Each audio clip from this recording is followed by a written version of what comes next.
I don't believe right-wing Christianity is true either. Is Islam right-wing Christianity does not answer my question, dude? MAGA is Islam does true? Not fight for the teachings of Christ. Is Islam true? Why? Is Islam true? Islam believes in the same God as Christians. Do you believe we should welcome the stranger? This debate features Andrew Wilson, a right-wing Christian commentator and proponent of Christian nationalism, arguing against John Fugelsang, a left-wing Christian author and political commentator. They are joined by Isabel Brown, a right-wing commentator from the Daily Wire, with the central argument being the conflict between Christian values, political power, and social policy. Trump is just following the trends. It is the case that Christians are persecuted in the United States, have been for a long time, and they're going to continue to be. That's kind of our cross to bear. We were told that was going to be the case. In fact, that's part of what being a Christian is. As to Trump following the trends and making the assumption, do I kind of agree that you should have caution on these things? I do, but I can completely understand why it would be that he would have that reaction. John Fugelsang, Benny Johnson posted about this attack on the church in Michigan. If a mosque was shut up every month, it would be a crisis for Muslims. If a synagogue was shut up every month, it would be a crisis for Jews. If a temple was shut up every month, it would be a crisis for Hindus. Christians, this is happening to us. Christianity is under attack. It's time to get serious about it. What's your response to that? This segment introduces the primary conflict between conservative and liberal views on Christian persecution. Andrew Wilson, a right-wing Christian commentator, begins by arguing that the perception of persecution is a long-standing biblical reality that Donald Trump is simply recognizing. His point is immediately countered by John Fugelsang, a left-wing Christian author who redirects the conversation away from the persecution to the issue of gun control, arguing that a conservative focus on power and personal freedom contradicts the social justice teachings of Christ. I keep hoping that one of these preventable attacks will inspire our Christian friends on the right to want to make it a little bit harder for unstable white men to easily get weapons that are designed to kill lots of people really fast. I really hoped after the awful murder of Mr. Kirk that some of our friends on the right would agree that maybe it's far too easy for unstable 20-something males to get their hands on hardware and pop off and murder people at a political rally. He was using an antique rifle, dude. He was using, he was using an antique rifle. I know. An antique bolt. It was unsecured. Legislation? I didn't interrupt you once, my friend. I didn't interrupt you one time. What legislation do you think would have even been passed that would have prevented if his grandfather had been obliged to if his grandfather had been legally obliged to keep his gun secured at home, that shooting wouldn't have happened, and the Sandy Hook shooting would not have happened. You can't even demonstrate that's true. For all you know, the kid has the safe code. You're not letting me finish, and you've interrupted me twice now. Piers, the deal is right-wing Christianity in America has been suckered, and you're really going to... I'm going to answer Piers's question, my friend. I didn't interrupt you.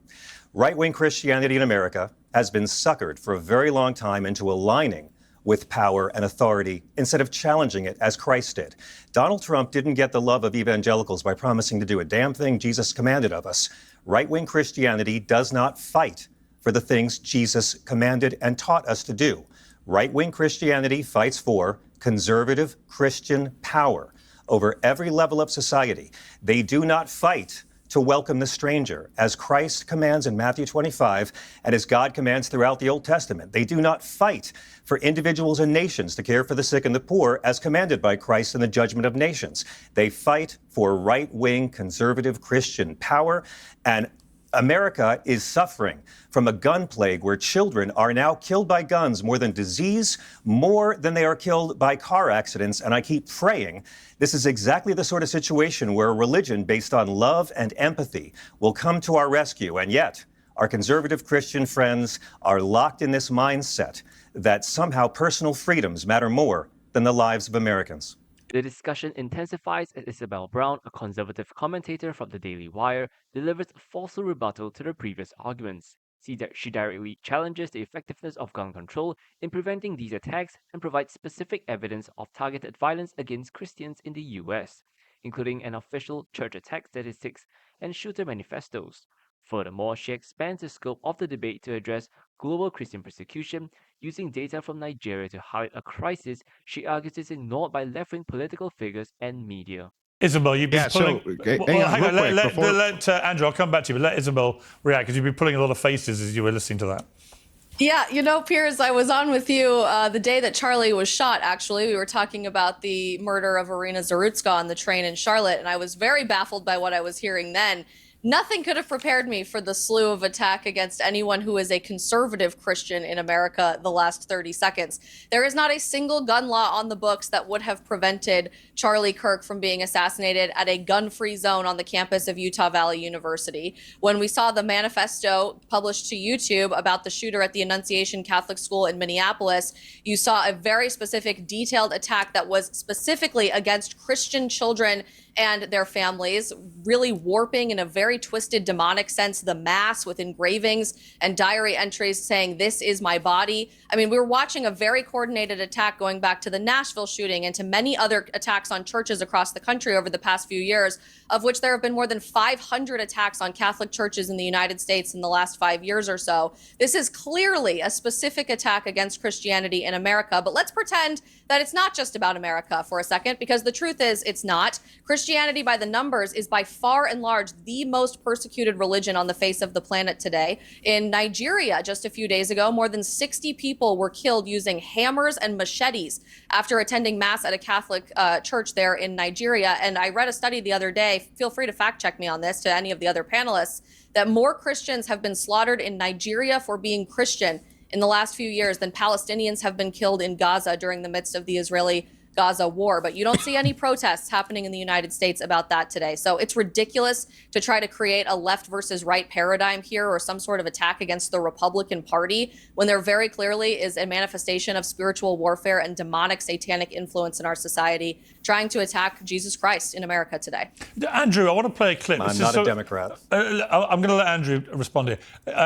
Chris Hedge, a Pulitzer Prize-winning journalist, said on the Secular Talk podcast that Charlie Kirk's assassination was being used to create a new martyr for the movement of Christian nationalism, which he said is a backdoor to American fascism. Let's take a look. The final portion of the debate tackles the core ideology label at the center of the conflict.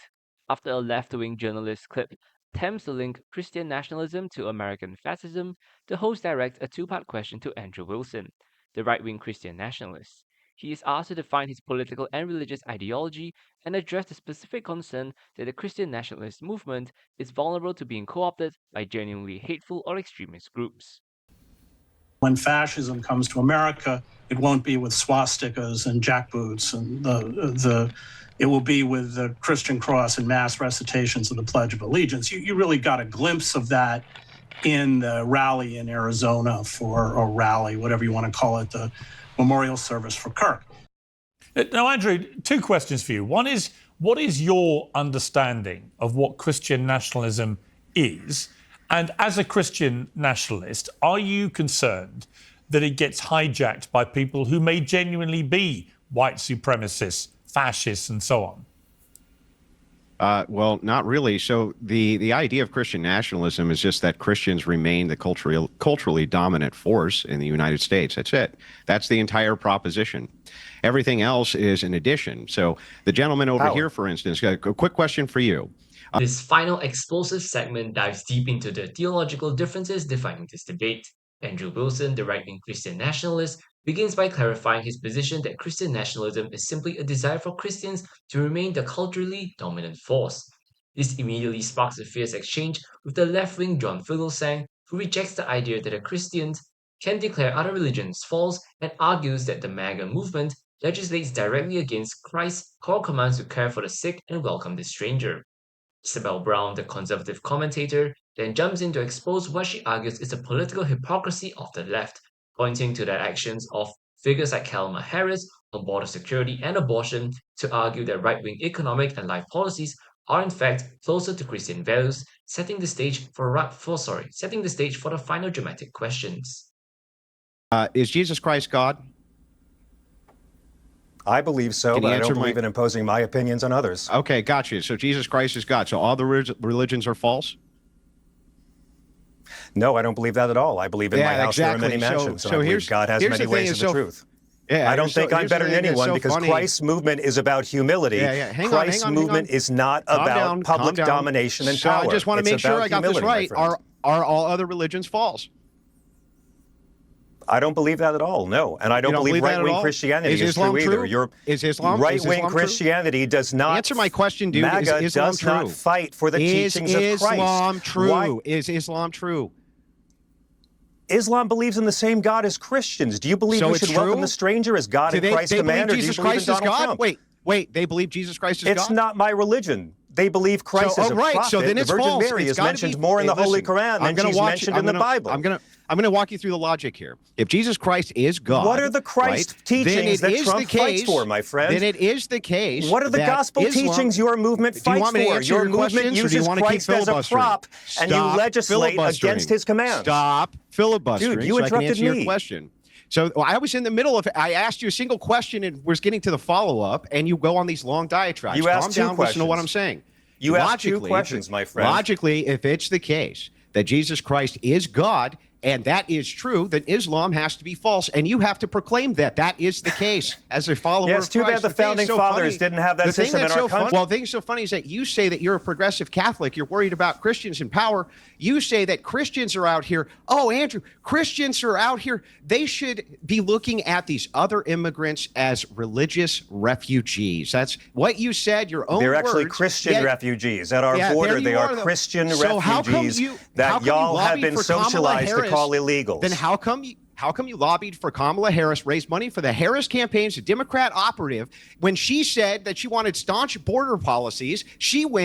She literally went to Guatemala and said, "You're not allowed to come. Do not come." I know she did. I'm not a Democrat, my friend. I'm not a Democrat. Her policies cause less harm than Trump's. You happen to be a Democrat operative. Her policies cause less harm than Trump's, my friend. And her policies were closer to the actual teachings of Christ than Trump. Let me ask you Then that would be the exact same logic that we would have. May I respectfully ask you one question? You're such a hypocrite, by the way. Will you please? May I please ask you one question now that you've asked me so many? And now that you've called me names, dude, hit the other cheek. I can take it. Call me more names. I want to ask you something. Please tell me one actual gospel commandment or teaching of Christ. Complete fraud. Please tell me one actual gospel.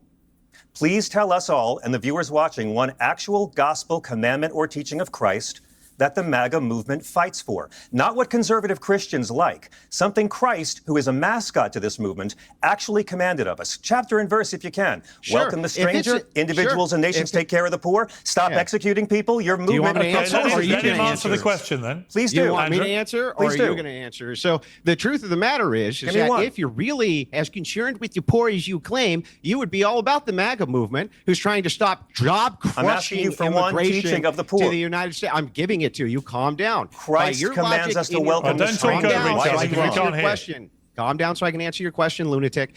I'm going to answer it precisely. Here's how it works. If it is the case that you make these bold claims like you do in your book, that Christians ought to be paying taxes for the poor so that we could, for the poor, we got to give it all to the poor. That's what your view is. That's not my suggestion, bro. That's Jesus' suggestion. Then it would be the case that you would not want these job-crushing waves of mass migration coming to the United States, which displace Jesus, the poor. Andrew. Just one. They displace the poor. Give me one teaching of Christ. I just explained to you that if it's the case, of Christ you fight for. I just did. I just explained to you, if you really want to uplift the poor, you don't do it with crushing mass migration. What Jesus teaching did you explain? I just explained to you that by your view of what Christians ought to be doing, we are doing it. Do you not understand this? Christ says that individuals and nations will be judged. Christ says in Matthew 25 that individuals and nations will be judged, heaven or hell, by how they care for the sick, care for the poor, welcome the stranger, and care for those in prison. MAGA legislates and votes against these commandments of Jesus. And what was the Kamala Harris? What was the Kamala Harris Christian doctrine that you were for? Kamala Harris is closer by light years to the teachings of Christ than the Republican Party, but I don't consider the Democrats to be. I'm not a Democrat. Where you view on the treatment of immigrants, on anti-racism, on women's equality, on helping the poor, on making health care more accessible, on having less gun violence. I could do it all day, my friend. All right, Isabel. So, was that the epistle made it up? Jesus said, "Thou shalt not have guns." Gentlemen, let the lady on the panel talk, please. Isabel. Piers, I think this is precisely the problem, because it just goes to show how in Western society today, we are living in two completely alternate realities, largely based on the media that we are consuming, where you genuinely see this belief parroted among very mainstream Christians that the teachings and the policies of someone like Kamala Harris, who actively told Christians at her own rally, you folks are at the wrong rally, please leave, there is no place for you here, She that told her hecklers policy that. would have been better for the United States of America. This is a woman who championed the abortion of more I than didn't 1 say that. million babies per year in the United States of America, including through all 9 months of pregnancy and partial birth abortion, The which Bible's is not wildly against abortion. what we believe in the sanctity of life, especially as the Catholic Church. I should know myself, and maybe it's time to crack open a catechism to remind ourselves of that. Abortions are legal and free in Israel right now. Judaism doesn't ban them. Promoting actual immigration policy From that that centers very the Christian nation of Israel. And when it comes to centering immigration policy, that Christ's champions the religion doesn't ban abortion. person, it starts with stopping the horrifying human trafficking of children and the rape of babies and toddlers that happens on the southern border We every agree. day. When it starts by lifting people out of poverty, it starts by Every giving people day? actual positions of employment that give them a long-term trajectory for financial success. These are Christian values, but our twisted, disgusting media in America and beyond has allowed for a very inverse reaction from Christians to believe in this version of toxic empathy where we are supposed to tolerate and endorse evil and call that following Christ. And I think the last few weeks have been a really powerful example for Christians around the world to realize we no longer can tolerate demonic evil in the spiritual warfare. How that did is you governing- feel, Isabel? How did you, Isabel? Just on that point, how did you feel when at Charlie Kirk's memorial, his widow Erica made an incredibly powerful announcement of forgiving the killer of her husband, but then Donald Trump followed and said he hates his enemies and is still trying to work on the forgiveness bit? What did you feel, as a Christian? What did you feel about that? The two exchanges? Yeah, sure. If you listen to the president's full speech, he goes on to laugh about that, and it clearly was delivered as a joke. I'm not here to speak for the Oh president. no, I of the think he United meant it. But I don't think can he was say, joking. just based on every single speech that was given at that event other than the president's, and if you took the time to watch all 6 hours of it, you can see this was not a rah, right-wing political rally. Every single speaker, including President Trump, took their time on stage to spread the gospel, to share love of God, to say we can no longer be afraid of proclaiming our faith in the No, they world didn't. based on potential political backlash. And I saw one particular take that really bothered me from Destiny, who I know has been a common guest here on the Piers Morgan show, of people saying, you know, this was indicative of a Nazi rally. This was completely indistinguishable from a Nazi rally led by Adolf Hitler. I don't know the last time a Nazi rally encouraged you to forgive your enemies and the people who violently assassinate your husband. Well, also, Only one speaker did. well, hang on, just to be clear, also, there were a lot of Jewish people at this so-called Nazi rally, which a bit like the Madison Square Garden rally before the election, when they tried to call that the new version of the 1938 rally at MSG, was completely absurd. There was actually a Holocaust survivor